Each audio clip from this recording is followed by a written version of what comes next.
Forgive me for I have no voice. The Knicks come off of a huge win against Victor Wembanyama and the San Antonio Spurs. But before I can even enjoy that, I got a PSA, okay? I got a public service announcement. I'm sick of these nationally televised games. The slander and the hate that becomes the New York Knicks irritates my being.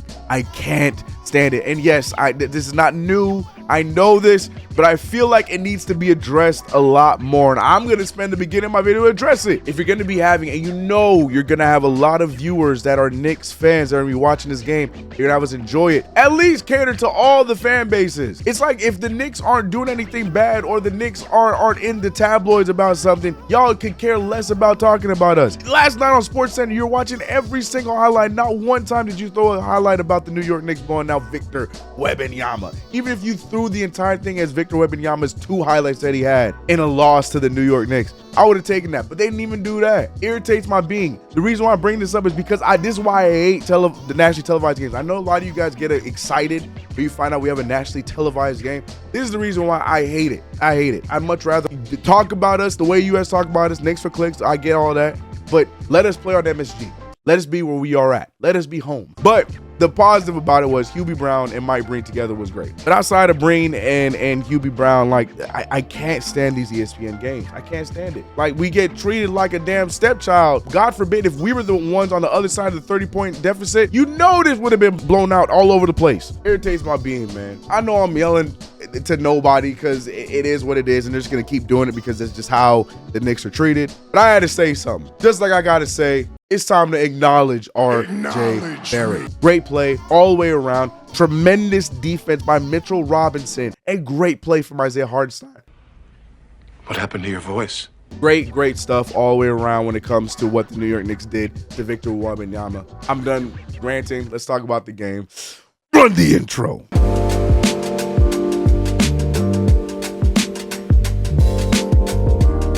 What's good, CK Cruz, boy, CK2K, and welcome back to another video. If you haven't already, make sure you subscribe to the channel, hit the notification bell. Do not forget to like this video. People, subscribe to the second channel. A new game by the name of Spider-Man came out. We running that joint tonight. So Spider-Man 2 being streamed over on my second channel. If you guys are into video games and whatnot, go subscribe to the second channel. In a game where from the start, it just seemed like they wanted Victor Wembanyama to go in there and just absolutely destroy the New York Knicks because that is just what the storyline needed to have. I think I heard Victor Wembanyama more times than I heard one Knick player, any Knick player on the other side in the beginning, in the pregame of the telecast. So you know, and understandably so, I'm not saying that it doesn't make sense. I get it. But the way that they were just glazing this kid. Anyways, Victor Wembanyama gets to the Garden and he says this little thing about how the Garden is not as big as he expected. And you know us Knicks fans, all he was talking about the fact that he just thought the Garden was bigger. And you know, we took that as the craziest insult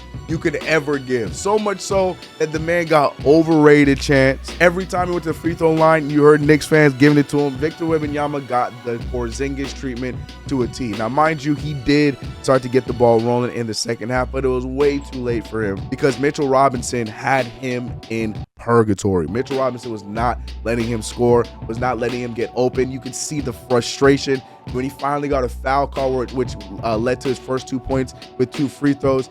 Emmanuel Quickly was just trying to get the ball from him, and he shoves Emmanuel Quickly away. Victor Wembanyama just couldn't believe what he was dealing with this New York Knicks and the scrappy play by the team. RJ Barrett in his second game back after missing 2 games to injury looked great. I mean, he had a little bit of a slow start, but definitely brought it together as the game came about.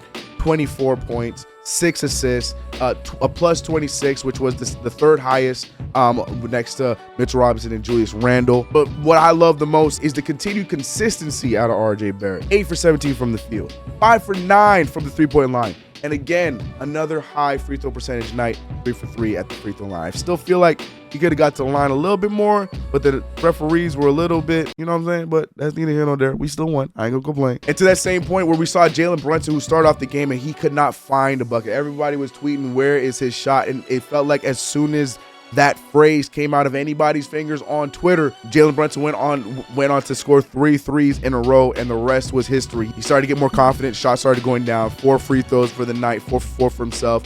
Had a nice and quiet and clean 25 points, along with 6 assists. The ball was moving pretty solid for us in that game. And I feel like this game is a sample size of what should be long-term for this team.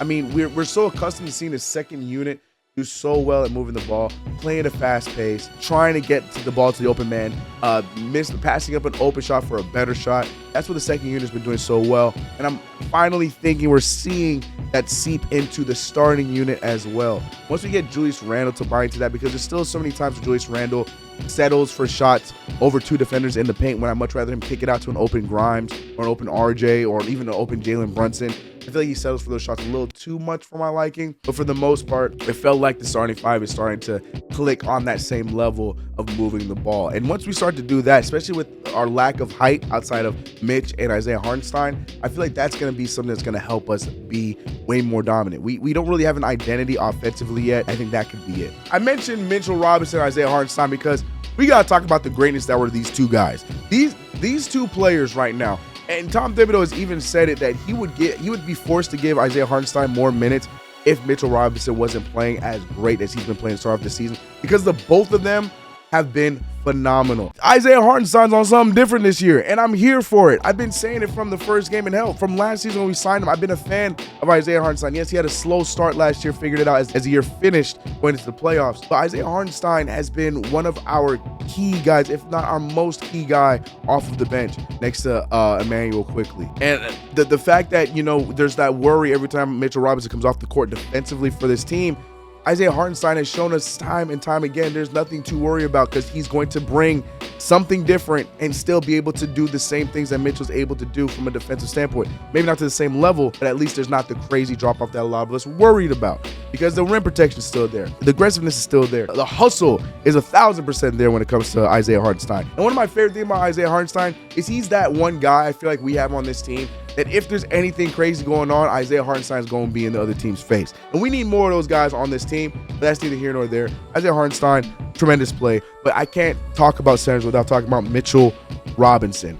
Absolute masterclass defensively. I still wish he had more than 8 points. I feel like that's something that the team has to get better at in feeding and looking at Mitchell Robinson. I'm sure that'll come down the line, but 12 rebounds for Mitch, 7 defensive and 5 offensive rebounds. If y'all didn't know this, Mitchell Robinson by himself statistically is comparable to full NBA teams in the league.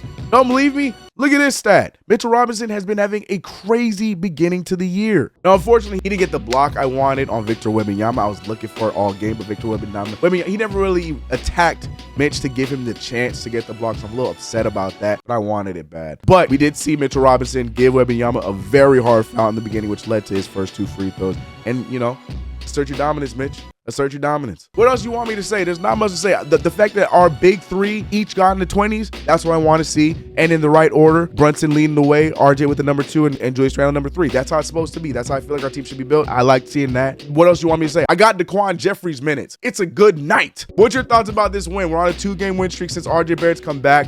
We're going to be playing against a possibly hobbled Charlotte Hornets team on Sunday. What's your thoughts about the back-to-back coming up on Sunday and Monday? Let me know your thoughts in the comments below, because your comments could possibly be read in these videos like these ones right here. Dark41969 says, go Broadway Barrett. Let's go. His plus minus is solid when he's been playing. We lost when he didn't play. His FIBA play is carrying over. Big facts, big facts. Broadway Barrett has arrived. Look at his progression too. It's the percentages for me, man. It's the percentages. Keith Grant FN9TG says, yes, I do agree the second unit with RJ that won the game, but it was the defense in the first half that kept us close for the second unit to play freely. This team is dangerous. How they switched from a G League team to a playoff team all in one game. Go Knicks. Facts. And I feel like defensively in general, I would say just the starting unit or the second unit. Defensively, when this team plays aggressive, they get in the other players' faces, and they're able to get those rebounds, get those steals, force turnovers. That's when we're the best, because now we're turning those into fast break buckets rather than trying to do something in the half court. Big difference. So I completely agree with you on that, Keith. Ambu said Brunson played bad, but I'm not worried about him. Me either. He'll bounce back. Even though Randall had a good game, some mistakes still have me a bit concerned at how he'll be if his shot starts to miss again.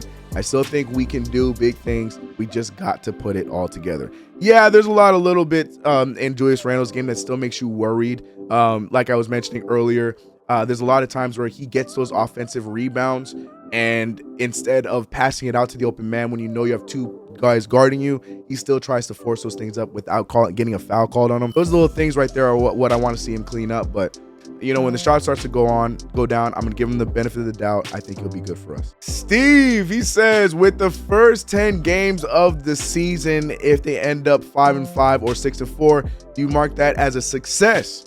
On the season preview episode, we were dooming about the start of the schedule. Salute CK, KFTV, rare edition out. You know my government. I was like, I know the picture, but all of a sudden now we got a whole name. To me, man, I've said this for forever, and I still feel this way. To me, you don't know a basketball team until after the first 20 games. Yes, we had a very tough start to the season. Right now we're at 4-4. We did lose games that I thought we would win, and we won games that I thought we might have dropped. So far, my prediction for this week has been on point. I said that we were going to go 2-2 this week, and the first 2 games, we need 2 games we won. And I'm a little worried about the back-to-backs. But now knowing the news about the Hornets, we possibly could turn that around. And just like that, we could be at 6-4 like you were saying.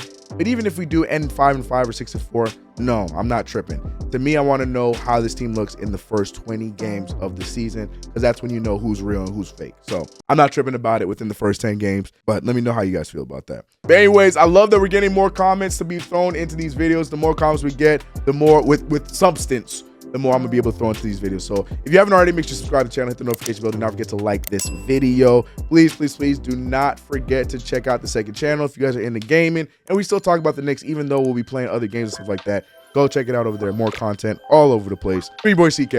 I'm gonna go rest my voice until I have to stream later. Let's try that, huh? Y'all be easy. Let's get it. I'll catch you guys in the next one. Peace. Cold pizza Tuesday. I got food up in the fridge.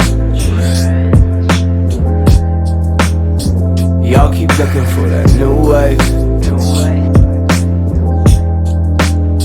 I think I like it how it is.